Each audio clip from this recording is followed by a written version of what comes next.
എങ്ങനെയാണ് വോട്ട് ചെയ്തോ? വോട്ട് ചെയ്തു. എന്തായാലും ഇടതുപക്ഷ ജനാധിപത്യ മുന്നണി ഇവിടെ വിജയിച്ചിരിക്കും. സ്വരാജിന് ഒരുപാട് അനുകൂല ഘടകങ്ങളുണ്ട്. അപ്പോൾ നല്ല ഭൂരിപക്ഷത്തിന് ജയിക്കും എന്നുള്ളതിനെയാണ് പ്രതീക്ഷിക്കുന്നത്. പൊതുവെ ഈ ബൂത്തുകളിലൊക്കെ ഒരു തിരക്ക് കുറവുണ്ട്. അത് രാവിലെ മഴയുടെ ഒരു പ്രശ്നമുള്ളത് കൊണ്ടാണ്. നമ്മൾ വോട്ട് എന്തായാലും കുറച്ച് കഴിയുമ്പോഴേക്കും മഴയൊന്ന് നിൽക്കുമ്പോൾ ആളുകൾ എന്തായാലും വന്ന് വോട്ട് ചെയ്യും. ഇവിടുത്തെ 3 ബൂത്ത് ഒഴിഞ്ഞെടുക്കാം. ഇപ്പോൾ രാവിലെ കുറച്ച് തിരക്ക് കുറവാണ്. പക്ഷേ കുറച്ച് കഴിയുമ്പോഴേക്കും ആളുകളെല്ലാം ഫീൽഡിൽ ഉണ്ടല്ലോ, അവരെല്ലാവരും ഇങ്ങോട്ട് എത്തും, വോട്ട് ചെയ്യും എന്നുള്ളത് തന്നെയാണ് നമ്മൾ പ്രതീക്ഷ. എന്താണ് ഇടതുമുന്നണിക്ക് അനുകൂല ഘടകങ്ങൾ എന്താണ്? ഒന്ന്, സ്ഥാനാർത്ഥി എന്ന നിലക്ക് സ്വരാജിനെ പറ്റി യാതൊരു നെഗറ്റീവും ഇതുവരെ മറ്റ് എതിർകക്ഷികൾക്കൊന്നും പറയാൻ വേണ്ടി പറ്റിയിട്ടില്ല. നല്ല സമർത്ഥനായ സ്ഥാനാർത്ഥിയാണ്. മറ്റൊന്ന്, ഇടതുപക്ഷ ജനാധിപത്യ മുന്നണി കഴിഞ്ഞ 9 കൊല്ലക്കാലമായിട്ട് നടപ്പാക്കിക്കൊണ്ടിരിക്കുന്ന ജനക്ഷേമ പ്രവർത്തനങ്ങൾ, വികസന പ്രവർത്തനങ്ങൾ.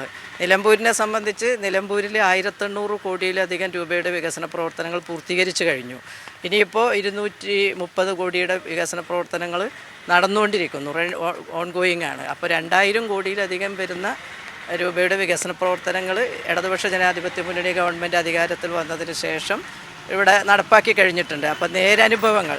പിന്നെ 47,000-ത്തിലധികം ആളുകൾ ഈ മണ്ഡലത്തിൽ പെൻഷൻ വാങ്ങുന്നവരുണ്ട്. അവരൊക്കെ ഈ ഗവൺമെൻറ് തുടരണം എന്നാഗ്രഹിക്കുന്നവരാണ്, ഈ വികസനം തുടരണം എന്നാഗ്രഹിക്കുന്നവരാണ്. അതുകൊണ്ട് തന്നെ ആ രീതിയിൽ നമുക്ക് നല്ല മുന്നേറ്റം ഉണ്ടാവും എന്നുള്ള പ്രതീക്ഷ തന്നെയാണ് ഞങ്ങളെ സംബന്ധിച്ചിടത്തോളം ഉള്ളത്.